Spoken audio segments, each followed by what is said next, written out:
Motor parameters ಆ ಥರ ನಮಗೆ ಇದೆ. ಇವಾಗೇನೆಲ್ಲ ನಾವೇನು ಹೇಳ್ತೀವಿ ಅಂದರೆ ಇವಾಗ ನಾವು ಗ್ರೂಪಿಂಗ್ ಅಂತ ಹೇಳ್ತೀವಿ. ಎ ಗ್ರೂಪ್ ತೊಗೊಂಡ್ರೆ ಅಂದರೆ ಇದರಲ್ಲಿ ನೀವು ನೋಡ್ಬೋದು A1 ಆ್ಯಂಡ್ A2 ಇದೆ. A1 ಅಂದರೆ ಇದು ಎ ಗ್ರೂಪ್ನ ಒಂದು ಸಬ್ ಡಿವೈಡ್ ಅಂದರೆ A1 ಆ್ಯಂಡ್ A2 ಇದನ್ನು ಸೆಲೆಕ್ಟ್ ಮಾಡಿದರೆ ನೀವು ಇಲ್ಲಿ ನೋಡ್ಬೋದು ಲ್ಯಾಂಗ್ವೇಜ್ ಸೆಲೆಕ್ಷನ್ನು, ಆಕ್ಸೆಸ್ ಲೆವೆಲ್ ಸೆಲೆಕ್ಷನ್ನು ಈ ಥರ ಬರುತ್ತೆ. ನೆಕ್ಸ್ಟು ಹೋಮ್ ಪ್ರೆಸ್ ಮಾಡಿದರೆ ಮೆನು. ನೆಕ್ಸ್ಟು ನೀವು ಅದೇ ರೀತಿ ಮಾನಿಟರ್ ಪ್ಯಾರಾಮೀಟರ್ಸ್ಗೆ ಹೋಗಿ ನೆಕ್ಸ್ಟ್ ಯಾವ್ದಾದ್ರು ಬೇರೆ ತೊಗೊಂಡ್ರೆ ಇವಾಗ ಬಿ ತೊಗೊಂಡ್ರೆ ಅಪ್ಲಿಕೇಶನ್ಸಲ್ಲಿ ಸೆಲೆಕ್ಟ್ ಮಾಡಿಕೊಂಡ್ರೆ ಇದು B1 B2 B3 B4 ಅಂತ ಇದೆ. ಇದು ಸಬ್ ಗ್ರೂಪ್ಸ್ ಅಂತ ನಾವು ಹೇಳ್ಬೋದು. ನೆಕ್ಸ್ಟ್ ಇವಾಗ ಹೋಮ್ ಸೆಲೆಕ್ಟ್ ಮಾಡ್ತೀನಿ.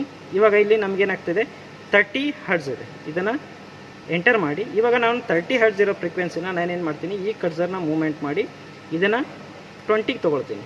20ಗೆ ತೊಗೊಂಡ್ರೆ ಇದನ್ನು ನೆಕ್ಸ್ಟ್ ಬಂದುಬಿಟ್ಟು ನಾನು ಇಲ್ಲಿ ಎಂಟರ್ ಸೆಲೆಕ್ಟ್ ಮಾಡ್ಬೋದು. ಇಲ್ಲಿ ಎಂಟ್ರಿ ಎಕ್ಸೆಪ್ಟ್ ಅಂತ ಬರುತ್ತೆ. ನೆಕ್ಸ್ಟ್ ಇಲ್ಲಿ 20 ಹರ್ಟ್ಸ್ ಬಂತು. ನಾವು ಇದಾದಮೇಲೆ ನಾವು ಇಲ್ಲೇನು ಮಾಡ್ಬೋದು ಇದನ್ನು ರನ್ ಅಂತ ಸೆಲೆಕ್ಟ್ ಮಾಡ್ಬೋದು.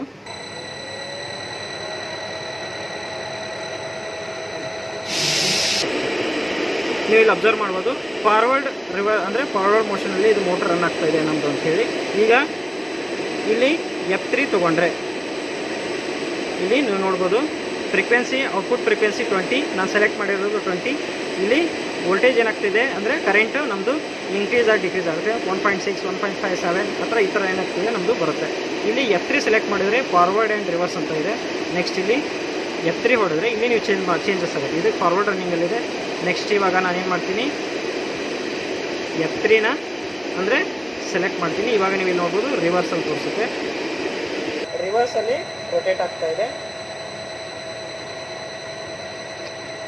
ಬಂದ್ಬಿಟ್ಟು -20 ಅಲ್ಲಿ ತೋರಿಸ್ತಿದೆ. ಅಂದರೆ ನಾವು ಸೆಟ್ ಮಾಡಿರೋ ಫ್ರೀಕ್ವೆನ್ಸಿ 20. ಇವನ್ ನಾವು ಯಾಕೆ ರಿವರ್ಸ್ ಮೈನಸಲ್ಲಿ ಬರ್ತಾ ಇದೆ ಅಂದರೆ ನಮ್ಮದು ಮೋಟರ್ ಕಂಡೀಷನ್ ಬಂದುಬಿಟ್ಟು ರಿವರ್ಸ್ ಆರ್ಡ್ರಲ್ಲಿ ರೊಟೇಟ್ ಆಗ್ತಾ ಇದೆ. ಹಾಗಾಗಿ ನಮ್ಮದು ಫ್ರೀಕ್ವೆನ್ಸಿ ಏನಾಗ್ತಿದೆ ಮೈನಸಲ್ಲಿ ತೋರಿಸ್ತಾ ಇದೆ.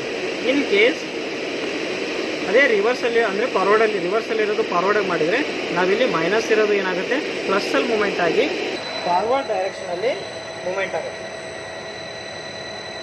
ಓಕೆ, ಇವಾಗ ನೀವು ನೋಡ್ಬೋದು ಅದು ಫಾರ್ವರ್ಡಲ್ಲಿ ಸ್ಟಾಪ್ ಮಾಡ್ತೀನಿ. ಇದನ್ನು ಹಿಡಿದು ಇದು ಮೈನಸ್ ಆಗುತ್ತೆ ಬೇಗ. ಇವಾಗ ನಾನೇನು ಮಾಡ್ತೀನಿ ಈ ಮೋಟ್ರನ್ನ ರನ್ ಆಗಿರೋದನ್ನ ಸ್ಟಾಪ್ ಪ್ರೆಸ್ ಮಾಡ್ತೀನಿ. ಇವಾಗ ಇಲ್ಲಿ ನೀವು ನೋಡ್ಬೋದು ನಮ್ಮದು ಫ್ರೀಕ್ವೆನ್ಸಿ ಏನಾಗ್ತಿದೆ ಬರುತ್ತೆ. ಈ ರೀತಿ ಏನು ಮಾಡ್ಬೋದು ಇವಾಗ ಮತ್ತೆ ಸೆಲೆಕ್ಟ್ ಮಾಡಿ ಇವಾಗ 20 ಹರ್ಟ್ಸ್ ಇರೋದನ್ನು ನಾನೇನು ಮಾಡ್ತೀನಿ ಚೇಂಜಸ್ ಮಾಡ್ತೀನಿ. ಈ ಕರ್ಸರ್ನ ಯೂಸ್ ಮಾಡಿ 40 ಹರ್ಟ್ಸ್ ತೊಗೊಂಡಿದ್ದೀನಿ. ನೆಕ್ಸ್ಟ್ ಎಂಟರ್ ಸೆಲೆಕ್ಟ್ ಮಾಡ್ತೀನಿ, ಎಂಟ್ರಿ ಆಗುತ್ತೆ. ನೆಕ್ಸ್ಟು ಹೋಮಿಗೆ ಬರ್ತೀನಿ. ಇವಾಗ ನೀವು ನೋಡ್ಬೋದು ನಾನು ಮಾಡಿರೋದು 40. ಇವಾಗ ರನ್ ಅಂತ ಕೊಡ್ತೀನಿ, ಮೋಟರ್ ರನ್ ಆಗುತ್ತೆ.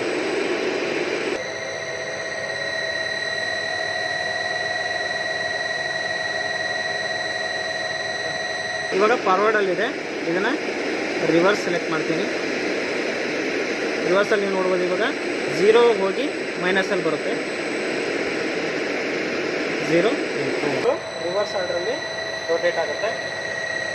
ಸ್ಟಾಪ್ ಪ್ರೆಸ್ ಮಾಡಿದರೆ ಇವಾಗ ಏನಾಗುತ್ತೆ ಮೋಟರ್ನ ಫ್ರೀಕ್ವೆನ್ಸಿ ಬಂದಿರೋದು ರಿವರ್ಸಲ್ ಆರ್ಡ್ರಲ್ಲಿ ಸಡನ್ಲಿ ಡಿಕ್ರೀಸ್ ಆಗಿ ವೋಲ್ಟೇಜ್ ಕರೆಂಟ್ ಕೂಡ ನಮ್ಮದು ಡಿಕ್ರೀಸ್ ಆಗುತ್ತೆ.